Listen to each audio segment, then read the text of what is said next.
Nah, ini yang kita itu kan dilawan.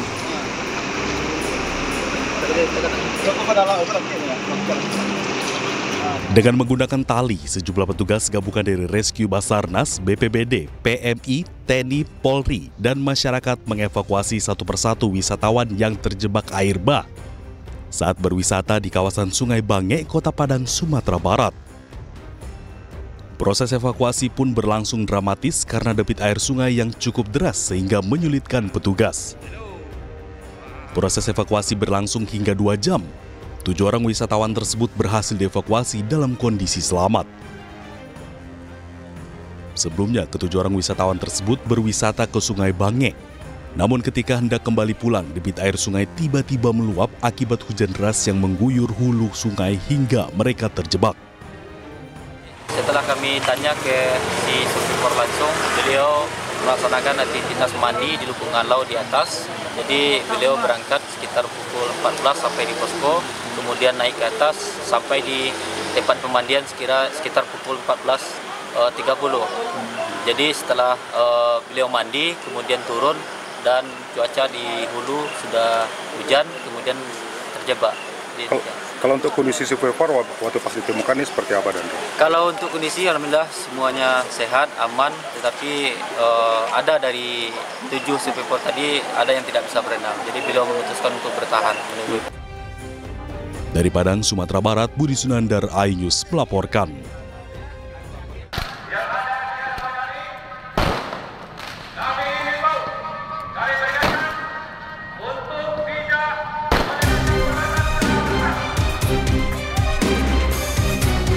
Kericuhan mewarnai aksi penolakan atas eksekusi bangunan dan lahan seluas 4.000 meter persegi di Jalan Andi Pangeran Petarani, Kota Makassar, Sulawesi Selatan. Massa dari pihak tergugat mencoba menggagalkan eksekusi dan menyerang petugas dengan lemparan batu dan petasan. Untuk memukul mundur massa, petugas kepolisian terpaksa melepaskan tembakan gas air mata.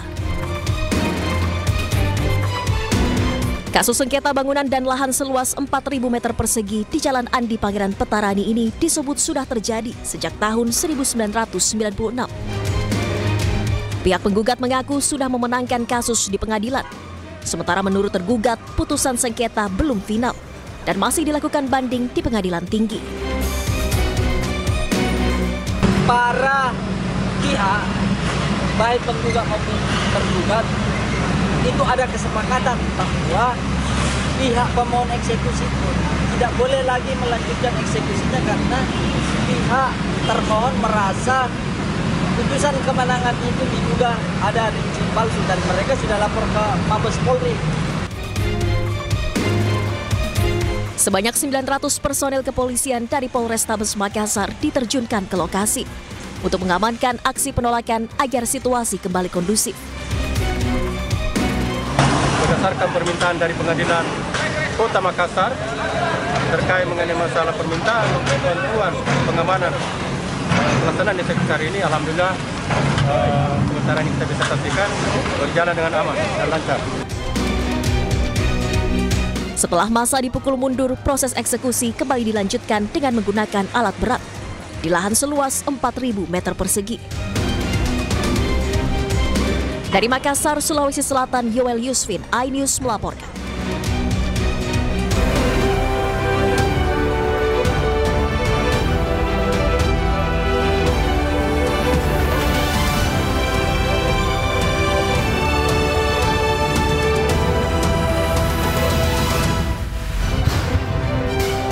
Ketua Komnas HAM Papua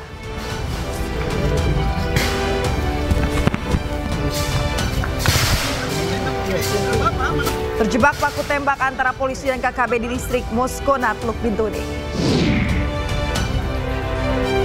Zaro Frikar, pensiunan Mahkamah Agung, terancam hukuman 20 tahun penjara dalam kasus suap vonis bebas Ronald Tanur.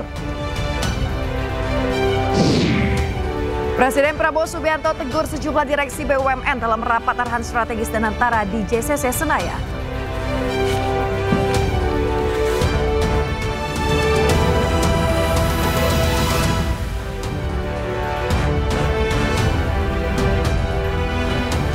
Halo pemirsa, senang sekali News Pagi kembali hadir melengkapi informasi Anda pagi hari ini. Selain 3 berita utama tadi, sejumlah informasi menarik lainnya juga telah kami siapkan untuk Anda. Bersama saya Yasmin Natania. Dan saya Bayu Pradana. Inilah News Pagi selengkapnya untuk Anda.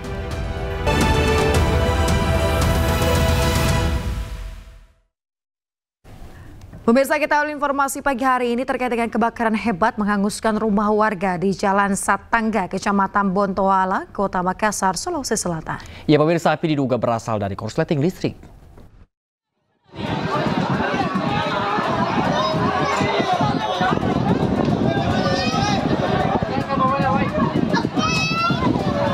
Api dengan cepat menghanguskan rumah semi permanen tempat usaha penjahit.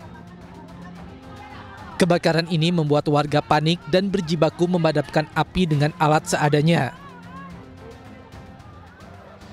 Petugas yang tiba di lokasi langsung berupaya memadamkan api. 11 unit mobil damkar dengan 30 personel dikerahkan ke lokasi. Api diduga berasal dari korsleting listrik dan berhasil dipadamkan 30 menit kemudian. Kami kerahkan armada sebanyak 11 unit, jumlah personil kurang lebih 30 orang. Yang terbakar berapa rumah? Untuk rumah yang terbakar 1 rumah, 2 petak. Ini penyebabnya Pak? Penyebab untuk sementara belum kami ketahui, nanti pihak kepolisian yang jelaskan mengenai penyebab kebakaran tersebut. Tidak ada korban akibat kebakaran ini, namun kerugian ditaksir mencapai ratusan juta rupiah. Dari Makassar, Sulawesi Selatan, Leo Muhammad Nur, iNews melaporkan. Pemirsa, seorang pria babak belur usai dihajar warga Taman Sari, Jakarta Barat. Aksi main hakim sendiri itu lantaran pria tersebut diduga maling motor. Gila, bawa saja lu. Mau ngapain? Gila. Seorang pria diduga maling motor ini tidak berkutik diajar warga Jalan Kesejahteraan Taman Sari, Jakarta Barat. Warga yang emosi terus menghakimi pelaku hingga babak belur. Aksi warga ini bukan tanpa alasan.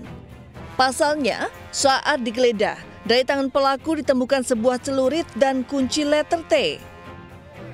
Pria ini tertangkap karena menabrak pengendara lain namun berusaha kabur dengan motor curiannya. Jadi dia pas pintu ke sana, dia muter ke sini dia ke kanan. Dia terburu-buru nabrak kan teman saya sedang lagi yoga berdua.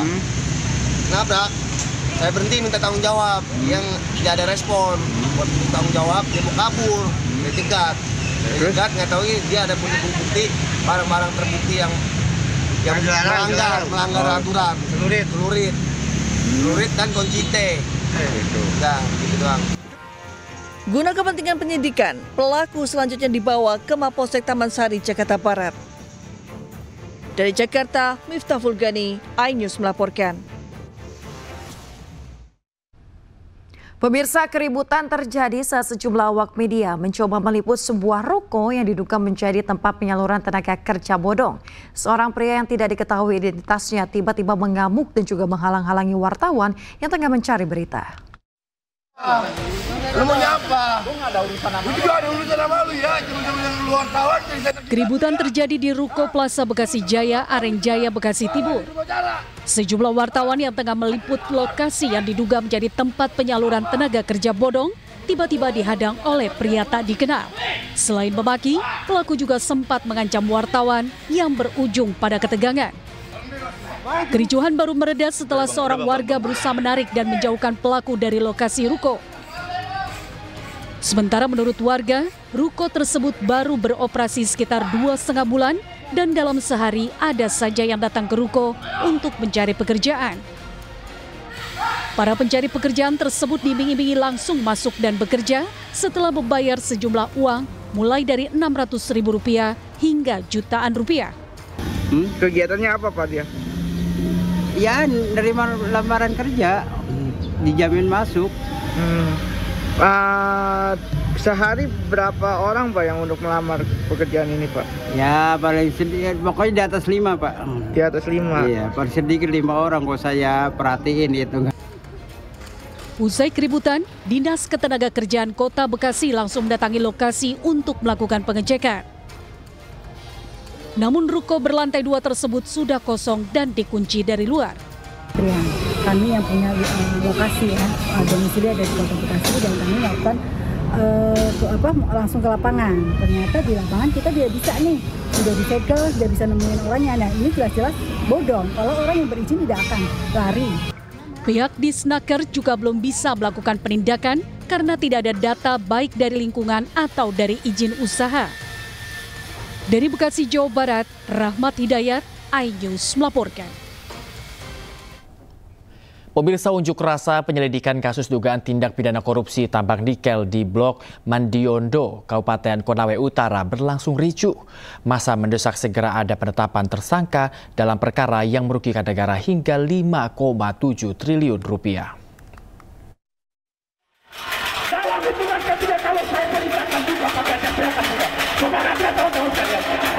Silakan masing-masing di depan mobil masing-masing koordinator.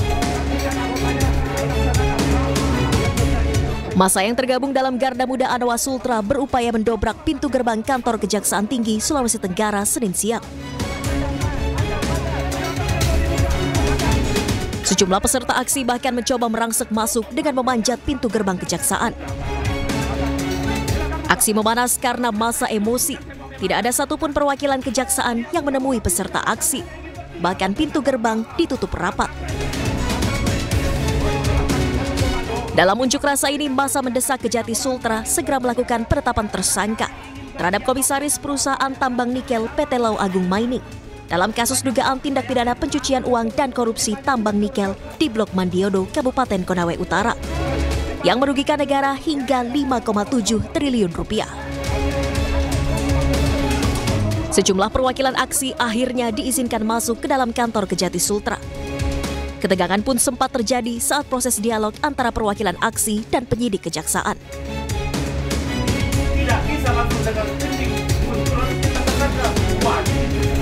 Oke, sekarang tahapan selanjutnya apa? Sekarang pemeriksaan tindakan sesuai dengan Penyidik kejaksaan pun memastikan proses hukum dugaan tindak pidana pencucian uang dan korupsi tambang nikel terus diusut dan sudah masuk tahap penyidikan. Itu sudah naik ke tahap penyidikan. Nah, sebelumnya sudah tahap persidangan sekarang. Yang itu Windu Aji dengan Glenn yang merupakan rentetannya. Untuk Tanlepin sudah dalam penyidikan. Sekarang tim penyidiknya sedang melakukan pemeriksaan di Jakarta. Setelah tercapainya kesepakatan antara pengunjuk rasa dan penyidik Kejati Sultra, massa akhirnya membubarkan diri. Namun mereka berjanji akan kembali berunjuk rasa jika tuntutannya tak dipenuhi. Dari Kendari, Sulawesi Tenggara, Asdar Zula, iNews melaporkan. Aktor Jonathan Frizzy diperiksa polisi atas dugaan obat keras yang ditemukan dalam rokok elektrik. Selengkapnya akan kami hadirkan usai jeda berikut ini, tetaplah di iNews Pagi.